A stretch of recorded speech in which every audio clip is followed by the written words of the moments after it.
نن سبا زموږ په دې آباد نړۍ کې د 4,000 څخه زیات د ونو او بوټو قسمونه وجود لري.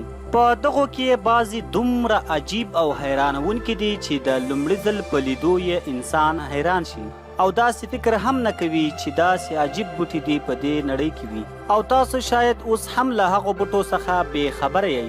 نن موږ تاسو ته د هغو عجیبو او حیرانونکو بوټو په اړه ویډیو جوړه کړې ده. لیکن د ویډیو د شروع کولو نه مخکې موږ له تاسو ټولو لیدونکو څخه دا هیله کوو چې زموږ چینل پښتون ټایم در سره همدا اوس سبسکرایب کړئ. د هغو عجیبو او ناشنا بوټو له جملې څخه یو یې دی نایل پلانټ. دغه قسم میوه لرونکي بوټي په ویتنام کې پیدا کیږي او کرل کیږي. د دغو بوټو د میوو په لیدو سره به تاسو پوه شئ چې داسې میوه لرونکي بوټي څه شي ته ورته ښکاري. دغه بوټی په نړۍ کې د نااشنا شکل په لرلو سره یوازینی بوټی دی. لیکن که تاسو ته یې د لیدو موقع په لاس ته راغله نو هیڅکله یې خولې ته ورنږدې نه کړئ او وی نه خورئ، ځکه د دې میوې په خوړلو سره تاسو خپل ژوند هم له لاسه ورکولی شئ. د نایل پلانټ څخه وروسته سلکوټریا پلانټ دی.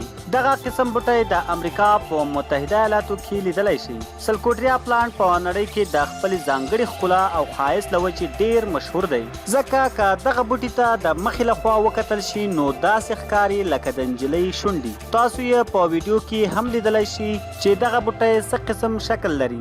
نیشن چیس پلانټ. دغه بوټی د ایشین پیچر پلانټ په نوم هم مشهور دی. دغه بوټی په ظاهره ډېر ښکلی ښکاري، لیکن په حقیقت کې د هغه آفت دی چې که کوم واړه حشرات دغه ته نږدې شي نو حشرات له ژوند څخه خلاصوي، یعنی وژني یې. نیروین پلی. دغه بوټی په تایلنډ کې لیدلی شئ. دغه ونې په نړۍ کې یو ځانګړی نوم او شهرت لري، ځکه په دغو ونو کې د میوو په ځای نجونې راشنې کیږي.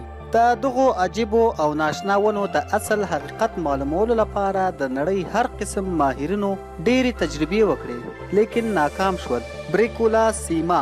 دغه بوټی هم د امریکا په متحده ایالاتو کې لیدلی شي.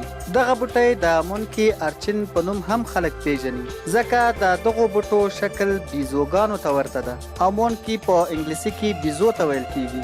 ملګرو، د دغو بوټو په لیدو سره ستاسو کوم یو خوښ شو؟